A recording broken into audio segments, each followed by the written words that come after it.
Está no ar mais um Favela News. E hoje iremos tratar de um tema bastante importante que é os meios alternativos para resoluções de conflitos. Mas antes, iremos acompanhar o tempo com a Kemily.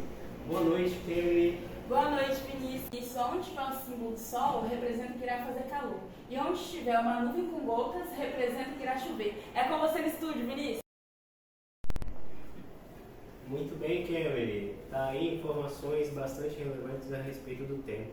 Vamos agora falar sobre o trânsito com a Carol. Boa noite, Carol. Ixi, o trânsito tá caótico, não vou conseguir nem chegar. Muito bem, como vimos aí com a Carol, o trânsito está bem caótico, né? Vamos partir agora para o nosso tema, bastante importante, que é os meios alternativos para resoluções de conflitos, que os nossos editores prepararam uma reportagem especial. Vamos acompanhar?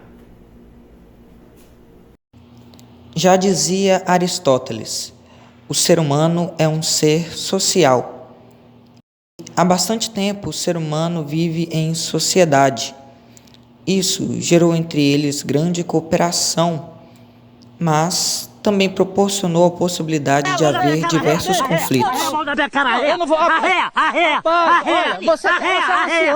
Conflitos esses que nem sempre são resolvidos por conta própria das partes. Já acabou, Jéssica? Nesse sentido, vale falarmos sobre uma palavra muito importante, que é litígio. Carol, você sabe o que significa a palavra litígio? Não sei. Ainda que nem todos conheçam o verdadeiro significado dessa palavra, o litígio é algo muito recorrente na sociedade. O litígio é o conflito de interesses judiciais estabelecido por meio de uma contestação da demanda, ação ou processo judicial. Em outras palavras, o litígio representa a ação das partes levarem as suas demandas em juízo. Isso acaba por ocasionar uma extensa demanda do poder judiciário, acarretando assim inúmeros problemas. Tal questão pode ser constatada ao observar-se os estudos realizados no setor de ouvidoria do Conselho Nacional da Justiça, que avaliou 10 anos de atendimento à população, chegando assim na conclusão de que a morosidade processual no Poder Judiciário encontra-se no primeiro lugar no ranking de reclamações feitas ao Conselho Nacional de Justiça, chegando a quase 39% de todos os relatos de reclamações, que equivalem a 93,3 mil casos em 10 anos. Uma solução para o problema citado seria a utilização dos métodos alternativos para a resolução de conflitos. Aí então encontra-se a relevância do tema de hoje. Esses temas vêm sendo cada vez mais incentivados pela legislação. Dentre os métodos alternativos de resolução de conflito, vale citar a mediação, a conciliação e a arbitragem. Dentre os benefícios da utilização dos métodos alternativos para a resolução de conflitos, vale citar a economia de tempo, economia financeira, menos desgaste emocional e um aumento da autonomia das partes, além de menos burocracia. Como podemos ver, pessoal, é um tema de suma importância e de grande relevância para o conhecimento da nossa sociedade, trazendo assuntos que poderiam ser resolvidos aí sem a provocação do judiciário. Com isso, trouxemos um especialista no assunto para esclarecer mais, Dr. Eduardo de Lima. Boa noite, Eduardo. Agradeço pela participação aqui hoje conosco. Boa noite, Vinícius. Boa noite a todos os telespectadores. Eu que agradeço pelo convite que me foi feito e espero ajudar todos da melhor forma. Muito obrigado, Eduardo.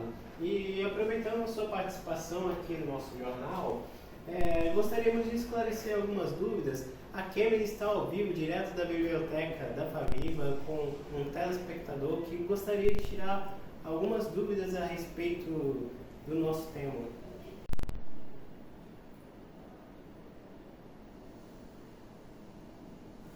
Boa noite, Vinícius. Agora estamos aqui com a Maria e ela tem uma dúvida para tirar com o nosso especialista. Boa noite, Maria. Fique à vontade. Boa noite, então. A minha dúvida é a seguinte: qual a diferença entre mediação, arbitragem e conciliação?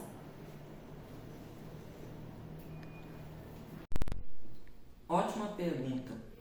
Mas para entendermos a diferença entre a mediação, a conciliação e a arbitragem, nós precisamos compreender que a mediação e a conciliação, elas fazem parte de um grupo que costumamos denominar de autocomposição. Ou seja, nesses métodos, a decisão ela deriva do acordo das partes, não da decisão de um terceiro, não da vontade de um terceiro, mas sim do acordo que é feito entre as partes, o que é diferente da jurisdição, que necessita da figura do juiz, né? Já na mediação, na conciliação, depende apenas do diálogo e do acordo entre as partes. Mas o que de fato é a diferença entre a conciliação e a mediação? Tudo primeiro começa na figura do mediador, no caso da mediação.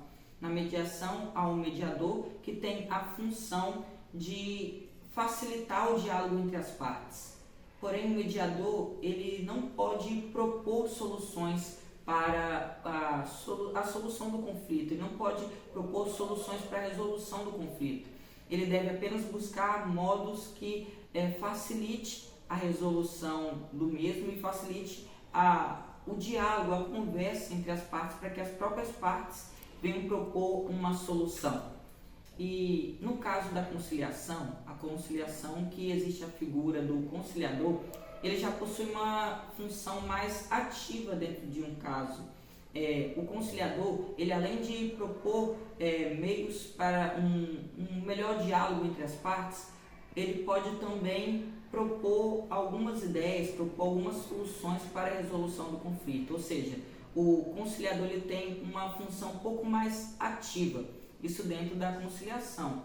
E agora falando sobre a arbitragem ela faz parte de um grupo chamado heterocomposição, ou seja, que diferente da conciliação e da mediação, em uma heterocomposição a decisão ela é tomada por um terceiro, né, que está além das partes.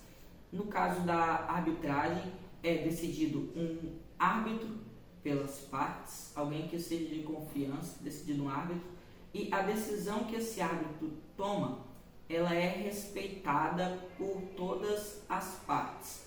E essas são as diferenças entre a conciliação, mediação e arbitragem. Com a Carol, que também está lá na Faculdade Faviva, com um telespectador que deseja dúvidas a respeito do assunto. Boa noite, Carol. Boa noite, Vinícius. Estamos aqui com o Matheus e ele deseja tirar uma dúvida com o especialista. Fica à vontade. Minha dúvida é saber em quais casos é recomendado cada tipo de resolução de conflito, ou então de mediação. Ótimo. A conciliação, por se tratar de um método que possui a figura do conciliador que é alguém que possui uma função um pouco mais ativa em um caso, né, de tal forma que ele pode propor acordos, propor ideias para a solução do conflito, é mais indicado para os casos em que há uma menor proximidade entre as partes. Posso citar um exemplo com casos relacionados a reparos de danos relacionados a acidente de trânsito ou até mesmo a relação entre fornecedor e consumidor, que pelas partes não terem maior contato, maior vínculo entre uma e outra, é necessário que haja alguém mais ativo em um processo como esse. No caso da mediação, se recomenda para casos em que as partes possuem um vínculo maior, tendo em vista que o mediador ele irá apenas buscar formas de manter um fácil diálogo entre as partes, não propor novas ideias sendo um membro mais ativo. Por isso que a mediação é muito indicada para casos relacionados ao direito de família. Já a arbitragem ela é muito indicada para casos relacionados ao direito patrimonial disponível. Eduardo, temos algumas perguntas aqui dos nossos internautas da rede social. Lorisvaldo Luiz. E se os métodos alternativos não derem certo, qual é a vantagem de fazer? Excelente pergunta. Mesmo que a conciliação, a mediação não tenha sido suficiente para levar as partes a um acordo, se torna importante ter ocorrido a mediação ou a conciliação, porque por meio das informações obtidas, os advogados e também até as próprias partes poderão ter um melhor entendimento sobre a causa, poderão ter um melhor entendimento sobre os interesses de ambos, poderão compreender como funcionarão as provas dentro do processo. Então, uma mediação, uma conciliação, ela permite, que as partes compreendam melhor a causa. Agradeço, Eduardo, pela sua participação. Aproveitando também para agradecer a todos os nossos telespectadores, a toda a nossa equipe. Fique agora com o programa de Frente com Moraes. Boa noite.